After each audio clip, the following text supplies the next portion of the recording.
प्राचीन समय की बात है। एक समृद्ध और शक्तिशाली राज्य में एक न्यायप्रिय राजा राज्य करता था। उसकी प्रजा उसे बहुत मानती थी, क्योंकि वो धर्म, सत्य और न्याय के मार्ग पर चलता था। राजा के साथ हमेशा एक सुबुद्धि और सच्चा सेवक रहता था। वो केवल सेवक नहीं था, बल्कि राजा का शुभचिंतक, मित्र और सलाहकार भी था।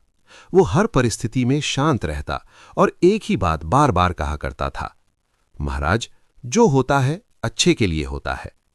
राजा कभी कभी उसकी इस बात से सहमत होता, तो कभी इसे केवल सांत्वना समझकर अनदेखा कर देता। एक दिन राजा अपने महल के बगीचे में घूम रहा था। वहीं अस्तबल में घोड़ों की देखभाल करते समय अचानक एक घोड़ा उछल पड़ा। राजा उसे संभालने गया, लेकिन दुर्भाग्यवश उसका हाथ फिसल गया और तलवार से उसका अंगूठा कट गया। खून बहने लगा और राजा को बहुत पीड़ा हुई। वैद्य बुलाया गया और अंगूठे पर पट्टी बांधी गई, लेकिन अंगूठा हमेशा के लिए कट चुका था। राजा अत्यंत दुखी और क्रोधित हो गया। उसने अपने सेवक को बुलाया और कहा, बताओ, ये मेरे साथ क्यों हुआ? क्या इसमें भी कोई अच्छाई है? सेवक ने शांत स्वर में वही बात दोहराई, महाराज, जो होता है अच्छे के लिए होता है। ये सुनते ही राजा का क्रोध भड़क उठा। उसने कहा, मेरा अंगूठा कट गया और तुम इसे अच्छा कह रहे हो? ये कैसी मूर्खता है? राजा ने उसी क्षण आदेश दिया, इस सेवक को जेल में डाल दिया जाए। शुभचिंतक सेवक बिना विरोध किए मुस्कुराया और बोला, महाराज, जो हो रहा है वो भी अच्छे के लिए ही है। राजा और भी क्रोधित हो गया और सेवक को जेल में बंद कर दिया गया। कुछ दिनों बाद राजा शिकार के लिए जंगल की ओर निकला। उसके साथ सैनिक भी थे। जंगल बहुत घना और रहस्यमय था।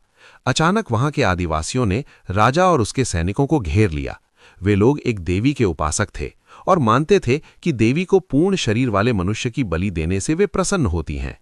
आदिवासियों ने राजा और सैनिकों को बांध लिया। सैनिकों को एक एक कर मार दिया गया। जब राजा की बारी आई तो पुजारी ने उसका हाथ देखा। उसने देखा कि राजा का अंगूठा कटा हुआ है। आदिवासी नियम के अनुसार अधूरे शरीर वाले व्यक्ति की बलि नहीं दी जा सकती थी। पुजारी ने कहा, यह व्यक्ति अपूर्ण है, इसे छोड़ दो। राजा को तुरंत मुक्त कर दिया गया। राजा भयभीत था, लेकिन जीवित बच गया। जंगल से निकलते समय उसे अपने कटे हुए अंगूठे की घटना याद आई। उसे पहली बार महसूस हुआ कि यदि उसका अंगूठा ना कटा होता तो आज उसका जीवन समाप्त हो चुका होता। राजा सीधे महल लौटा और सबसे पहले अपने शुभचिंतक सेवक को जेल से बुलवाया। राजा ने सेवक के चरणों में गिरकर कहा, महाराज, तुम सही थे। तुमने कहा था कि जो होता है अच्छे के लिए होता है। आज मेरे अंगूठे ने मेरी जान बचा ली। सेवक ने विनम्रता से कहा, महाराज, मैंने तो पहले ही कहा था। राजा कुछ देर चुप रहा, फिर बोला, लेकिन एक बात बताओ, तुम्हारे साथ जो हुआ, जेल जाना, उसमें तुम्हारा क्या भला हुआ? सेवक मुस्कुराया और बोला, महाराज, यदि मैं जेल में ना होता और आपके साथ जंगल गया होता तो आदिवासी मुझे भी पकड़ लेते। मेरा शरीर पूर्ण था, मेरी बलि दे दी जाती। जेल में होना ही मेरी जान बचा गया। इसलिए महाराज, मेरे साथ जो हुआ वो भी अच्छे के लिए ही हुआ। ये सुनकर राजा की आंखें खुल गईं। उसने उस दिन एक गहरी सीख ली।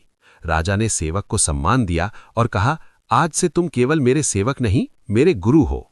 उस दिन के बाद राजा ने हर कठिन परिस्थिति में धैर्य रखा और कभी शिकायत नहीं की। वो जान गया था कि समय हमें जो देता है उसका अर्थ तुरंत समझ में नहीं आता,